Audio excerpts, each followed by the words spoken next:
to Between the Tackles. Michaela Vernava, Doug Hyde, Zach Cox. This is our first edition of Between the Tackles in our new home. It's a bit of a step up from our usual studio. Yeah. I like it. I like the little knickknacks we got going on. We got some mood lighting. It's a good spot. Little Patriots helmet right here, Super Bowl 51 helmet. This where we is were. This is an official. I'm probably gonna like knock everything over right now, but this came right out of Texas with us. See this? Pretty nifty. We also have the hot takes. Ooh. But hold on. Oh, it's like I'm magic. Like whoop, whoop, whoop, whoop. All right. Anyway, if Doug or Zach or I have a hot take, that'll go off. Yep. But anyway, guys. If you hit it. Yeah. Well, if I go like this, Yeah. apparently it's very touchy. Anyway, it's exciting to be here. It's not so great to be back in the cold, as we were just saying. And the Patriots, what a comeback. But we didn't get to do our podcast in the Texas-shaped bowl. It's a very sad day. No. But I think if we could do it from anywhere, this is a pretty good fallback. Yeah. So I was disappointed that we couldn't actually bring the podcast to everyone from the Texas-shaped pool, but it still was a You can great blame trip we Michaela had for to- that mostly. No, that's not my fault. But all right, I'll just shoulder it all. Just throwing it all I'm on you just- right yeah. away. Just getting it out there. I'm used to it. Good to have the whole crew back together, though. It is. I know. We replaced you with Rich. Rich was a solid fill-in for you. I don't know. You might have to be worried. Yeah. He was good. Yeah. You got to step your game up. You're gonna get Wally pipped by Rich Hill. This is very intimidating. You know what, guys? I have no comeback for that right now. That's fair enough. Patriots had a comeback though. Whoa. Good segue. That's what makes you a pro. Rich I couldn't don't have know done if Rich that. can deliver No. those No, lines. yeah, that's what MVPs are made of, Yeah. you know? All right, but let's move on. As I said, we have a long off season ahead of us. I think the first Sunday after Super Bowl Sunday is always the most depressing. Yeah. Footballless Sundays are You kind don't of really a know bummer. what to do with your life. You're like, wait, now there's an Very extra lost. day in my week where I'm supposed to do something and I don't know what to do. Yeah. Sorry, how do you fill your time? It's tough. These last 2 weeks, basically, because we went basically all playoffs. We were all Patriots all the time, pretty much. Basically from week 17 straight up through Super Bowl Sunday, and it was busy. I mean, it's a good busy. You're never going to hear any of us complaining about having to watch and cover the Patriots every day, but it's a grind. And then once it's over, it's like, damn, you cover the parade. We get back from Houston, and then it's like straight into free agent So it's season. crashing down. And now, I mean, even these 2 weeks have been okay because you got the whole kind of like, what should they do in free agency? But we haven't quite gotten to real NFL draft stuff. There's going to be a real downslide in early to mid-March where the draft is still a month and a half away, but we've already talked about everything we could talk about with free agency. That it's going to get dark. Yeah, at least, I mean, they say, that the NFL doesn't really ever have an off season, which kind of, I guess, there's always something going on, but it is different. And as you said, it's so busy, especially for us actually being out in Houston, covering everything. I think it was Wednesday that I borderline had just an anxiety attack. So all of a sudden I was sitting there and I was like, I have 5 minutes free to breathe, and I was like, what do I do? It was a busy week. I don't think It was a people really busy week. that haven't been down there really understand. I know I didn't understand until I got down there, just how much stuff is going on at all times. How many people are walking around, how many interviews you're doing, how many people you're talking to. And it just goes on. Doug and I were down there for 9.5 days, I think. It was probably 3 days too long, but it was it was an experience, man. I am hopeful we'll get to try it out again in Minneapolis next year. It felt like I lived in Houston after a while. It's like, all right, it's where I live now. Never going back to Massachusetts, so Ate a lot that's of fine. Whataburger. It was a good time. I never made it to Whataburger Wow. at all. It was good. I had it 3 times in 3 days, so Wow. I had it once. probably not great for An the appropriate old- amount of the time old for diet. Whataburger. Yeah, I still haven't had a vegetable, to be honest. I haven't had a vegetable in a month because all I was eating was fried chicken down there and really good seafood. They treated us well. They gave us a yeah. lot of free seafood, which was nice. Yeah, but not healthy eating. That's okay. Back to reality. No days off now. No days off. for the old- No days off. Okay, that was awesome. by the way, that clip was an never all-timer. gets That's gonna old. live on forever. Eternity. Zach and I were sitting in a hotel room watching the parade together, and I just start dying laughing at Bill Belichick. It goes on. Oh, yeah, you guys were monotonously there. chanting. Yeah, It no goes days on like off. 4 no days offs too long, too. He gets like 3 or 4 in, and everybody's like, yeah, Bill, cool. And then he just keeps going for another 30 seconds. At the end, it's like, Will I never think someone not make broke me him. laugh. I don't know what happened. Yes. It was fantastic. Someone plug him back in. Yep. Yeah, I forgot you guys were still in Houston for that. We were. We were there. Got to talk to some of the guys right as they were getting off the duck boats. Shout out to the Boston Police Department. That day, you guys are glad you weren't there. It was freezing. It was I'm like pretty glad. freezing It rain looked and somewhat snow. miserable, yeah. I borderline think I was like on the verge of hypothermia, and because your like everything gets soaked, so my gloves were soaked. And a police officer gave me a really nice too REI dry gloves, and then another cop gave me hand warmers because Wow. I was like shaking cold, and I thought that was very nice. Very kind of Shout them. out to BPD for their efforts, both in keeping us all safe and also warm. But how did you guys think that parade ranked compared to the other parades that we've had? It's We've tough to had say. It seemed 5 like- here in New England. It seemed like there might have been more people there than the last one, because the last one was kind of under similar circumstances where there was a big snowstorm the day before. So there was like no room for people to even go. They had trouble getting into the city. So it seemed like a good parade. I mean, we weren't there. We were stuck in Houston for another day.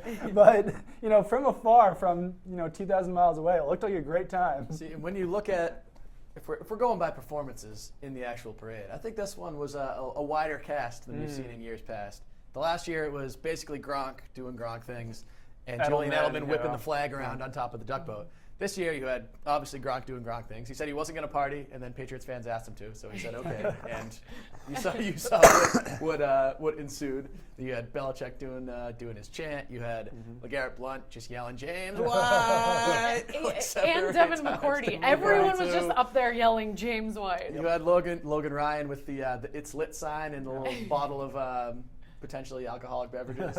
Chris Long planking on top of the duck boat. Yeah. Jacoby Brissett wearing the Brady jersey going wild. And Brady catching that pass from Steve Burton. That was my That favorite was highlight super of the whole cool. thing. That was super cool. Steve still got it. He does. zinged that right in there. Yeah. But Better performance there than in our flag football game. I would agree. Against the Saints media. I had a couple wide. He must have been practicing. I had a couple wide open flag patterns. Didn't hit me on him. But I'm glad he's was stepping his pretty game cool. up. Glad he's Absolutely. taking it to heart. We can beat whoever we're playing there next year. Yeah, well, talking with Edelman coming off the boats, I was like, no T-shirt this year because, as he said last time, he was out in the snowstorm going crazy. He said he was sick, so he had a jacket on, but did see him getting the crowd riled up. And He's also a father now. It just has to be a little bit more responsible out there, I think. That's true. Probably just He's a grown up a little bit in formality, 3 years. Yeah. just like, He's 30 now. I'm 30. I kind of understand what that whole being 30 thing is. I'm not 30 yet. I still Yeah, got a I'm couple the old years guy to go. here. Yeah. Yeah. Me and Jules, Time flies, though, man. Time flies. Oh, and Chris Long.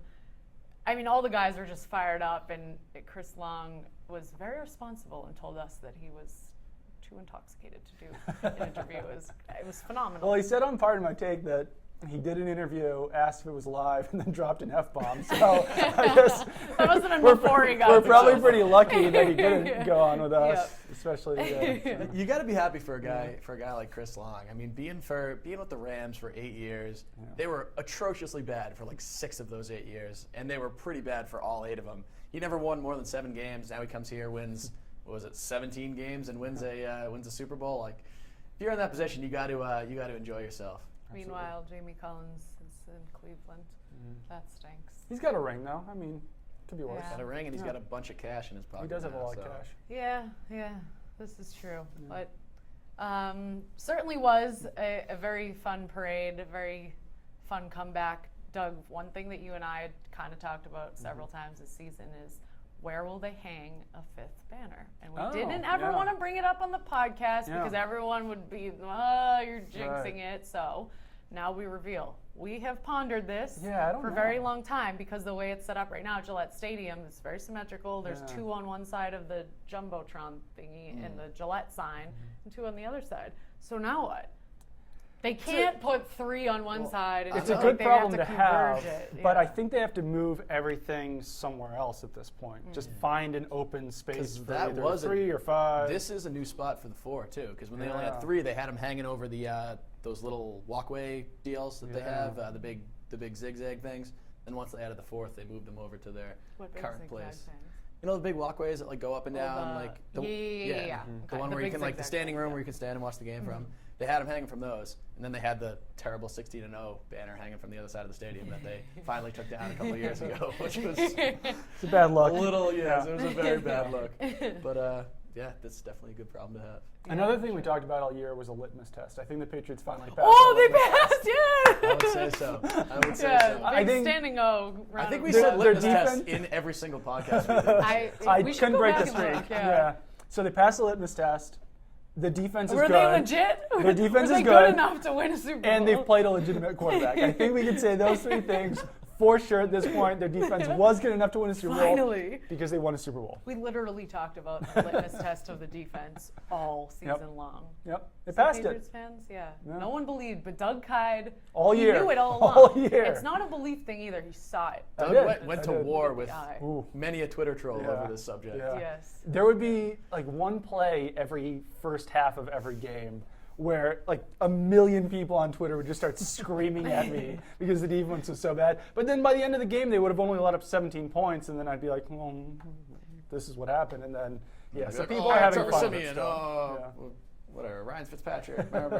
You can't say that about Matt Ryan. No, Yeah. no. What kind of response were you guys getting on Twitter in the first half of that game, though? Similar- Talk about giving similar to up what I was 17. just talking about. Never mind 17. How about 28?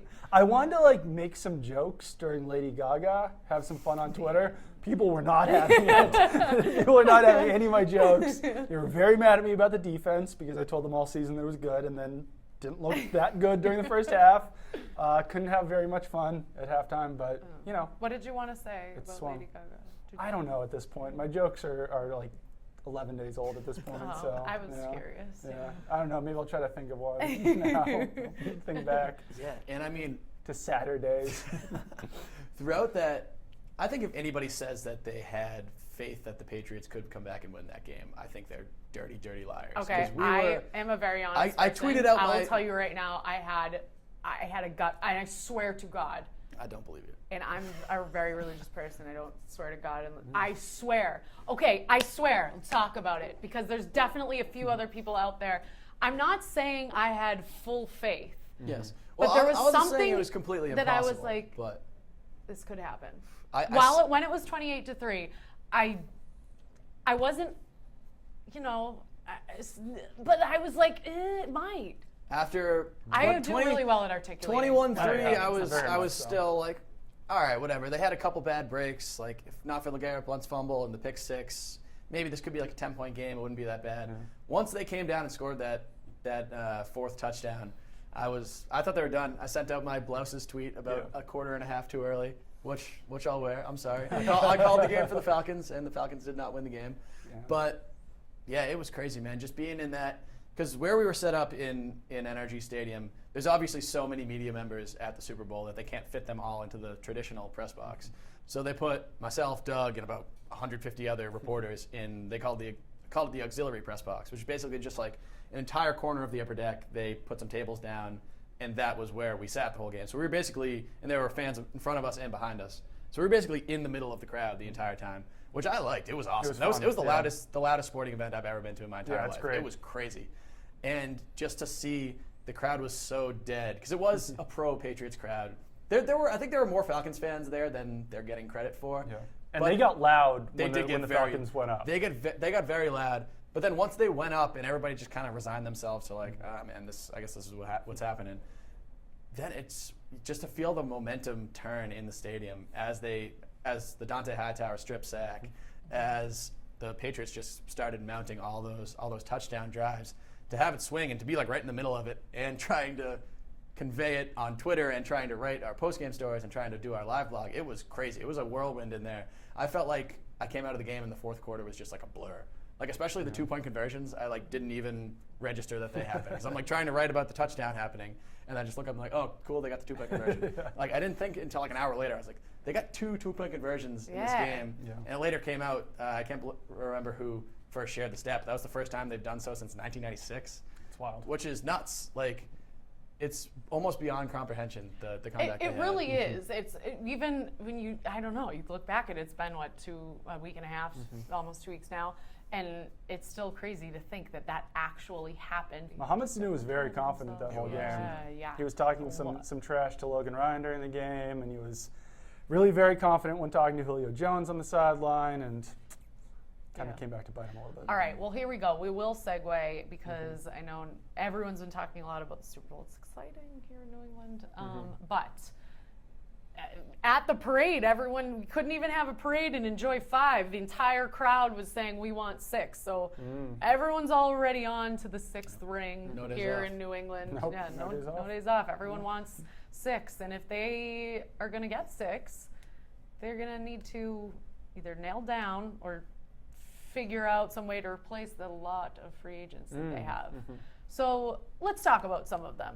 And let's see.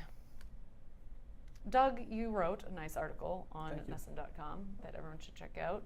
You ranked the free agents, so kind of want to get your take on the stuff that you wrote and then see if Zach maybe agrees or doesn't agree. So real quick, I'm just going to rattle off the unrestricted free agents: tight end Martellus Bennett, running back LeGarrette Blount, running back Brandon Bolden.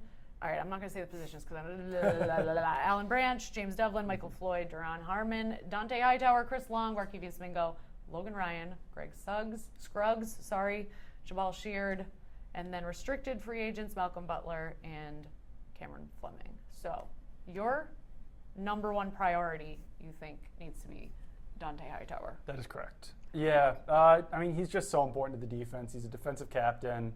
He's great against the run. Linebackers who are 6'3", 265 pounds, usually don't move the way that Dante Hightower does. He's probably the best pass rushing linebacker in the NFL too, just as far as a blitzer goes. And he's pretty decent in coverage. He's their best coverage linebacker. So, I mean, you basically just have to throw the bank at the guy, especially after losing Jamie Collins. You can't really go into next season with Shea McClellan, Kyle Van Noy, and Landon Roberts as your starting linebackers.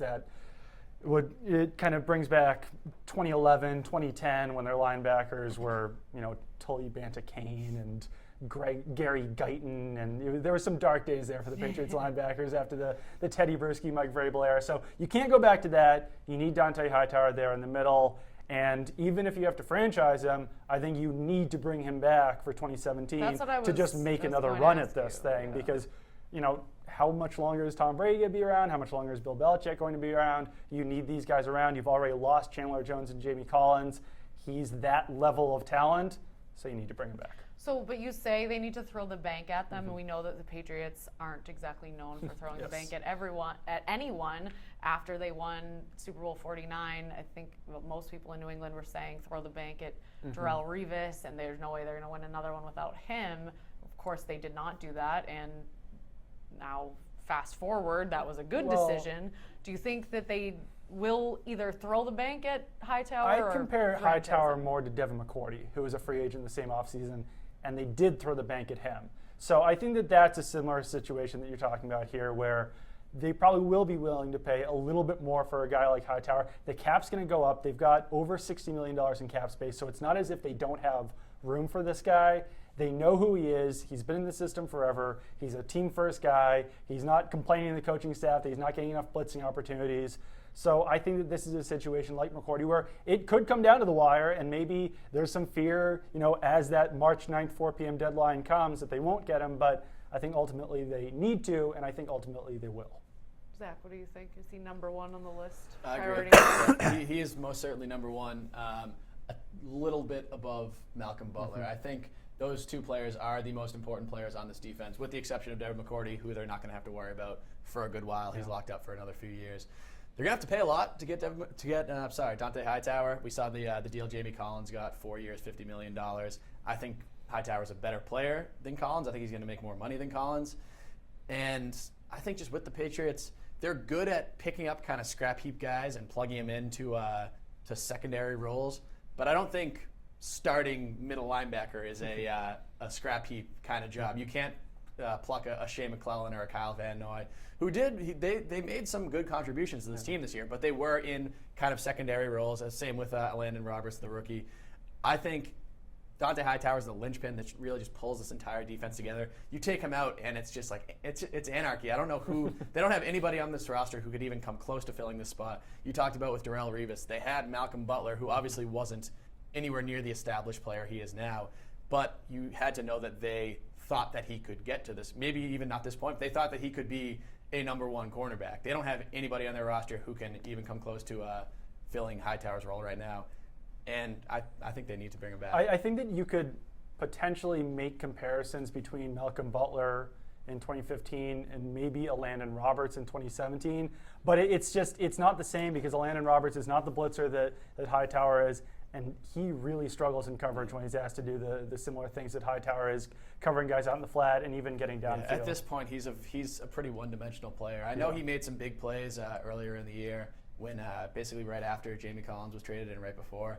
But you saw him over the second half of the year. He just looked overmatched at times. He can't really cover. That's a weakness of this team as it is. Yeah, he's at least a couple years away from being anywhere near that level. Roberts is a player who's kind of similar to Brandon Spikes, I'd say, more than a Dante Hightower, just because he is one-dimensional. He's not nearly the same sizes as Very Spikes, small, but yeah. he's that guy who can kind of just crash through the line and cause some disruption, rather than Hightower who really hangs back and knows everything that's going on. When he's playing downhill, he can cause some damage because he can fly in there. But yeah, there's definitely levels to his game that he hasn't that he definitely needs to work on. So how much money do you think we're talking here for Hightower? Will he become, you think, one of the highest paid linebackers in the league? As you mentioned, Collins just got a huge payday. Luke Kuechly signed a mega extension a while back. I think he will be, yeah. I mean, he's injured a lot, which I know that could lower his value a little bit, but I can't see that lowering his value that much on the open market, especially after some of the plays they made in this Super Bowl and the Super Bowl 2 years ago. He's never missed a playoff game, so even if he misses those, 3 or 4 games during the regular season, he's going to be good for the playoff run. They're good at saving him, and I think that I'm not sure if the Patriots necessarily look at his injuries as being that big of an issue, because they do kind of save him a little bit for these situations, and they know when to use him, when to force him to play, and I think that he kind of knows that as well. Yeah, I get that same sense just from he talked to the media a lot more this year and years past with him being a captain, and you can tell during some of these later season games where he either didn't play or he had his snaps very limited that he wanted to play more than he was. You could definitely tell that it was a sense of the team kind of just being like, hey man, this is week 16 against the Jets. Just chill. We're going to need you for the divisional round, AFC Championship, Super Bowl.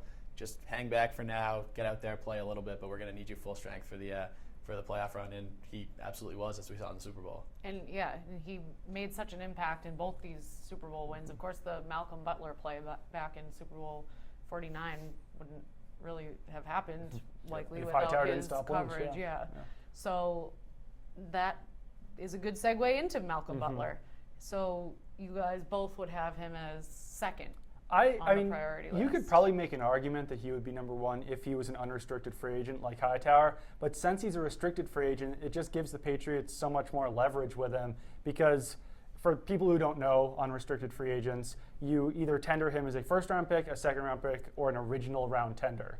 And that means that if a team decides to offer him a contract and the Patriots elect not to match it, then that other team either has to give up a first-round pick, give up a second-round pick, or give up the original round tender, which in Butler's case would not be a draft pick. So let's just take that one off the table. The Patriots are not going to offer him the original round tender. But so if the Patriots don't bring back Butler, they're either going to get back a first-round pick or a second-round pick. You don't get that same type of thing with Dante Hightower. If they let Hightower go, then maybe they're getting a third-round pick as a compensatory pick in the future. If they let Butler go, then they're getting a first or second-round pick, and that's a ton of value. And obviously they prefer to have Butler than to have one of those draft picks. But I mean, when you're talking about a trade rather than just letting a guy go for free, then that's huge. That's huge value. If they were to do that, would they use that number, a first-round draft pick, to go for a cornerback, you think? It's certainly possible. It kind of depends on what they do with Logan Ryan, because Logan Ryan's a free agent as well. You can't really go into next season without Butler and Ryan, because then you're talking about Eric Rowe, Cyrus Jones, Justin Coleman, potentially a rookie, maybe a free agent. I can't see them letting go both of them, but I think that ultimately if a team does offer him a contract, then the Patriots will match it, because I can't see a team giving up a ton of money for Butler, because that means that they would be giving up a ton of money and a first or second round draft pick. And that's so much to give up for a player like Butler, who is going to be 26 years old. He's only entering his 4th season. He came into the league as an undrafted free agent, so there is still some risk there. He had some issues in college. I think that there's enough there that the Patriots will be able to bring him back at a pretty decent salary, not as high as a Hightower, or maybe, excuse me, even as good as he's played throughout the last 2 years. So I think that there's going to be some value in bringing back Butler. Yeah, if I had to make a prediction right now, I would say they keep Malcolm Butler and let Logan Ryan go. Yeah. I just think Ryan, you've seen with cornerbacks in recent years, teams love to throw a boatload of money at cornerbacks. I think that's what's going to happen with Logan Ryan. I really like Logan Ryan as a player. He's a little bit inconsistent, but he's a hell of a tackler. We've seen him this year. He's locked down. He has the ability to lock down some of the NFL's best wide receivers, as we saw in DeAndre Hopkins and Demaryius Thomas. I think he's going to make too much money for the Patriots to want to keep him. I'm sure if they had their way, they would say, sure, yeah, let's keep both these guys.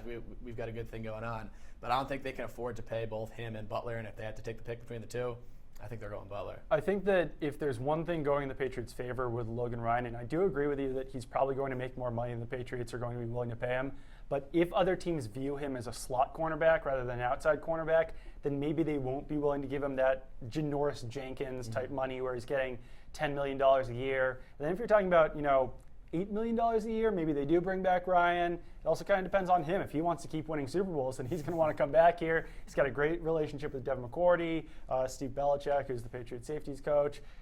Him and Daron Harmon are pretty much best buddies. They're both free agents, so we'll see if they go to the same team, if they both come back, what happens there. But it's definitely going to be pretty fascinating. And, for reporters such as ourselves, Daron Harmon and Logan Ryan are two of the best quotes on the team. So they would be severely missed if they were to go elsewhere. Man, they cranked it up in the second half of the season, too. Yeah. Once the defense started playing well, they turned up the what were you guys ranting about us? Remember when we said you all said we sucked? Exactly. Look at the scoreboard now. Especially Logan Ryan. And then after Daron Harmon after the Super Bowl was fantastic. Best, yeah. He was just like, yeah, knew we were going to win. Told everybody we were going to win. And look, we won. Like, all right, man. All right, well, let's talk a little bit about what goes into decision-making for these guys, whether it's money or wanting more championships, because you bring that up, and it leads me to, for one, tight end Martellus Bennett, who has, since the Super Bowl, made several public statements to media about how he's heard Super Bowl champions get paid more. So I guess first let's talk specifically about Bennett. How important do you think it is to keep him around? Because it's sounding like he's going to have a pretty high price tag. I think this might be the most difficult decision that they have in free agency. I think they outright know that they want to keep Dante Hightower. I think they're in a pretty solid space with both Hightower and Butler. Bennett, it's a little more difficult because he wasn't a superstar this year. He was a very good player. He was durable. He played through a ton of injuries. Those injuries did kind of hinder his production a little bit. And he really kind of saved the day after Rob Gronkowski was out. If it wasn't for him, they would be going with Matt Langle and whoever they could pick off the waiver wire as their tight end. So he did have a very good season. I think he had a good enough season that he has the chance to make a whole bunch of money this offseason. He's an older player, but I think he's probably the best tight end on the market, would you say right now? Yeah. I haven't done too much. It's like him, Jack Doyle, I don't know who else. I'd say a team looking for a tight end, he's probably going to be at the top of the list. I think the Patriots would like to bring him back. I mean, we didn't even get to see the full extent of how dangerous they can be when Martellus Bennett and Rob Gronkowski are both on the field and fully healthy. We only saw like 5 or 6 games of that maybe this year. They were both way more productive when the other one was on the field because they can just take – it's so hard to cover 2, 6, 7 guys running seam routes down the field.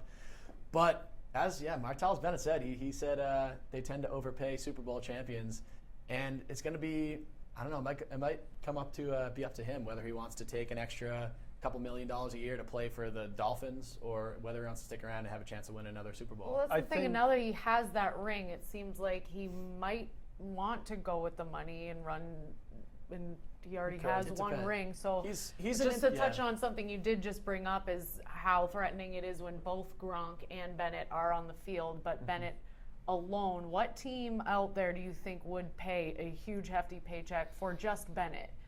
I don't know. That's a good question because there's a lot of teams out there. I think that need-wise, though, for a tight end, when you're saying, if he's the best tight end free agent on the market, right. but seeing what he was good, but not Gronk he wasn't. Right.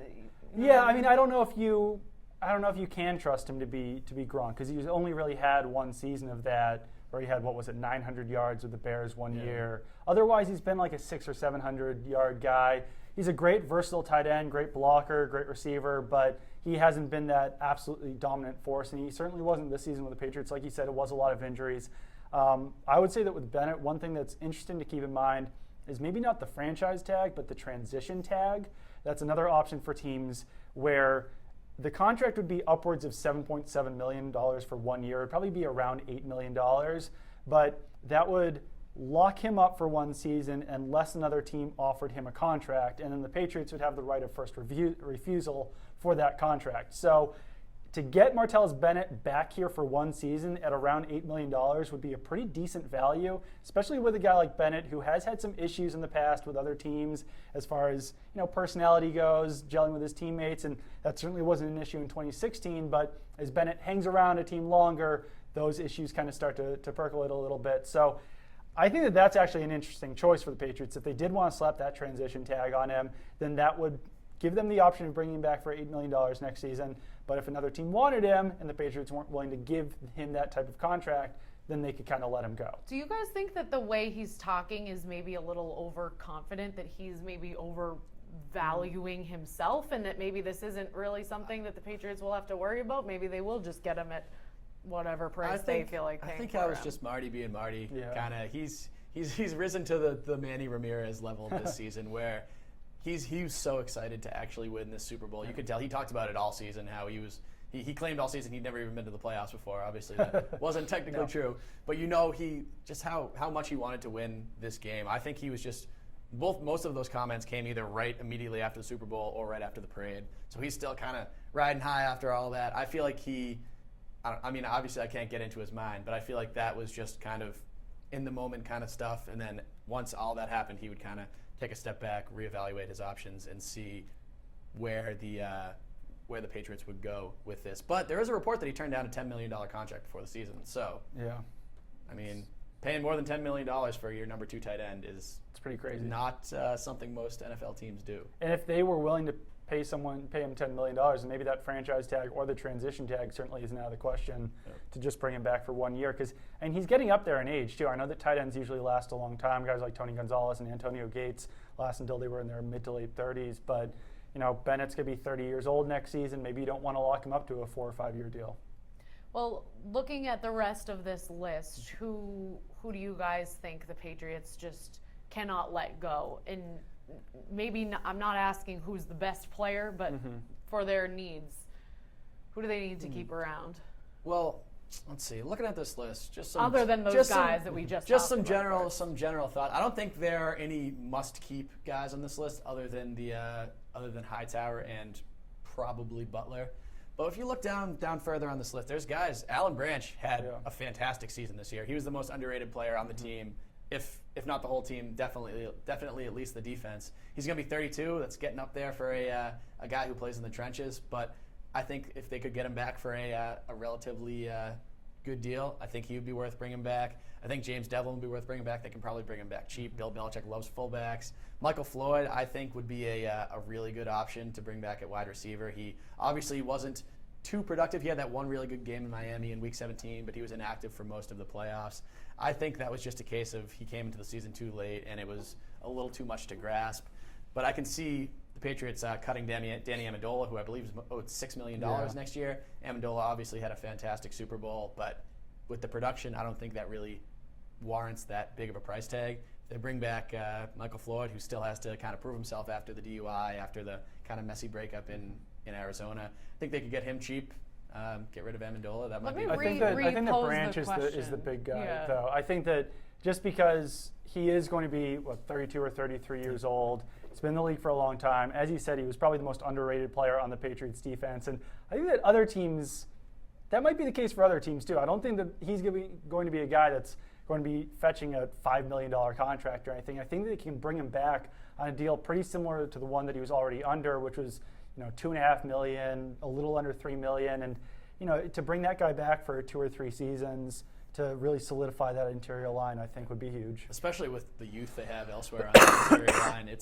I remember talking to Alan Bradshaw in Super Bowl week. He said Vincent Valentine and Malcolm Brown, their other defensive tackles, are closer in age to his oldest daughter than they are to him.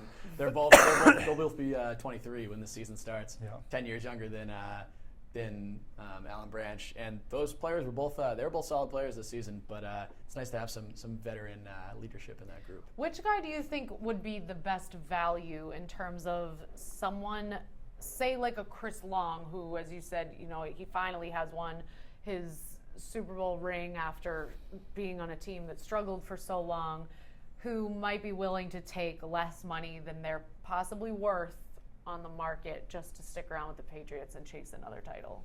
I mean, maybe Chris Long. I mean, he didn't have a huge impact this season, but he was definitely great at getting pressure after the quarterback. Didn't have a ton of sacks, but he was pretty consistently in the backfield, especially when he's asked to be a third down rusher. He had a pretty good Super Bowl despite not putting up any tackles. So I think that he's a guy who might be willing to come back on a lesser deal. And the Patriots really don't have many edge rushers under contract right now. It's basically just Trey Flowers, Shea McClellan, and Rob Ninkovich. So to have a guy like Long to bring in for camp, see what he still has after another year, I think that he said that he'd be willing to play for the Patriots for $5. It's probably going to be the same thing next season. He gets along great with Rob Ninkovich. He really seemed to like being with the Patriots. So I think that he's a guy who would be willing to come back on a lower salary. Yeah, I feel like you'll definitely see a couple of these guys come in from other teams too. It seems like that happens every year. We had it with Long this past year.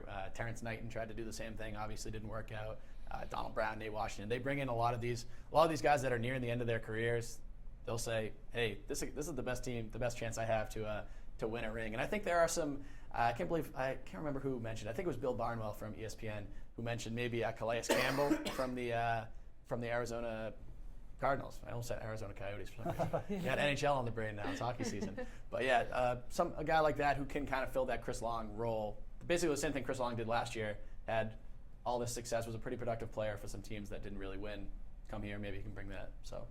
All right, well, guys, we have plenty of time to continue talking about this in the coming weeks, and we will be delivering a very exciting between the seasons during the off season. Just one last thing I want to touch on before we wrap up is something we did discuss when we were talking about the Super Bowl, and that's Steven Gostkowski. Do they need to bring in a guy this off season just to try to light a fire because of the rough stretch we saw him have, and then to see him with the miscues again in the Super Bowl, the missed extra point? Is it now something to worry about? I don't know if it's something to worry about, and it's actually kind of interesting because in the past they have brought in undrafted free agents or free agents just to give Gostkowski some time off, maybe to compete a little bit during training camp.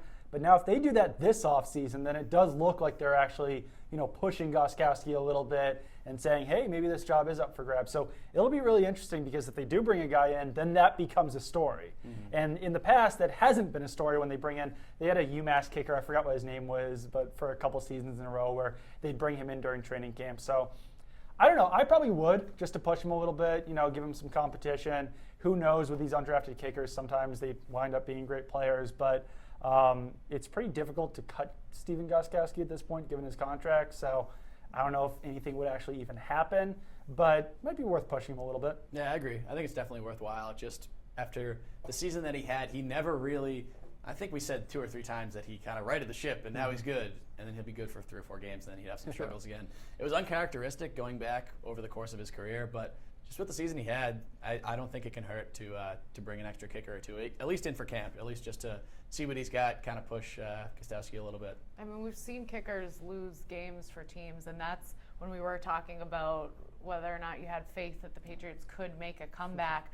The one hesitation that I did have was if this comes down to a field goal, I'm not going to lie, and I hate to say it, but I couldn't say that, I think that he could kick for the win. Danny Amendola doesn't. Danny Amendola gets stopped half a yard shorter on that 2-point conversion. Everybody's looking at Steven Gostkowski missed extra point, lost the Super Bowl. Right. So. Yeah. So I know that his contract is, they owe him a lot of money. At what point would they get to where they'd take that hit with the money? It would have to get a lot worse than this season, and this season was already pretty bad. So. Well, we'll be keeping an eye on everything. This is your first our new studio edition of Between the Jackets. Best words you want to say? No, I think we're good. Yeah, All right, stick with us between the Feel good with seasons that. on Between the Jackets.